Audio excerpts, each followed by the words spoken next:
Hello दोस्तों, नमस्कार। कैसे हैं मेरे भाइयों। और देखिए आज के इस वीडियो में एक साइड आया है सेल करने के लिए। न्यू साइड है, लॉन्च हो रहा है। और देखिए ये फेस 1 है जो सेल हो चुका है पूरा। चारों ओर से बाउंड्री है। अपना जो भी लिए भाई अपना अपना बाउंड्री करा के छोड़े हैं। और देखिए ये फेस 2 यहाँ से चालू हो रहा है बहुत ही सस्ते रेट में, मात्र 751 रुपये स्क्वायर फीट। मतलब 7.5 लाख में आपको 1000 एरिया मिल जाएगा। अगर 800 लेंगे तो और भी कम हो जाएगा। अगर ज़्यादा लेंगे तो पैसा बढ़ जाएगा। तो देखिए एरिया पे डिपेंड करता है आपको कितना एरिया चाहिए। मात्र 751 रुपये स्क्वायर फीट के हिसाब से मिल रहा है मेरे भाइयों। दाम सुन लीजिए। और देखिए लोकेशन बता दें, ये लोकेशन आपका पड़ेगा कुश्मी स्टेशन।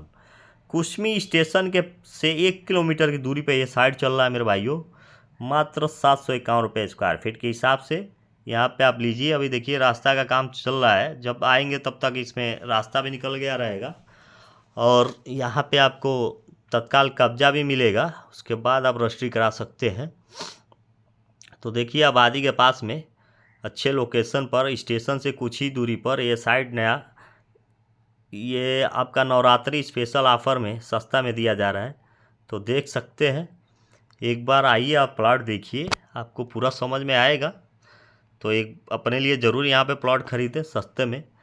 इन फ्यूचर के लिए भी शानदार रहेगा। गोरखपुर के पास अगर कुश्मी में आप घर बनवा के रहना चाहते हैं तो उनके लिए ये बेहतरीन साइड है जो सस्ते में मिल रहा है। अगर नया है तो हमारे चैनल को लाइक एंड सब्सक्राइब ज़रूर कर दीजिएगा। एक बार ज़रूर आप इस बात पे ध्यान दीजिए।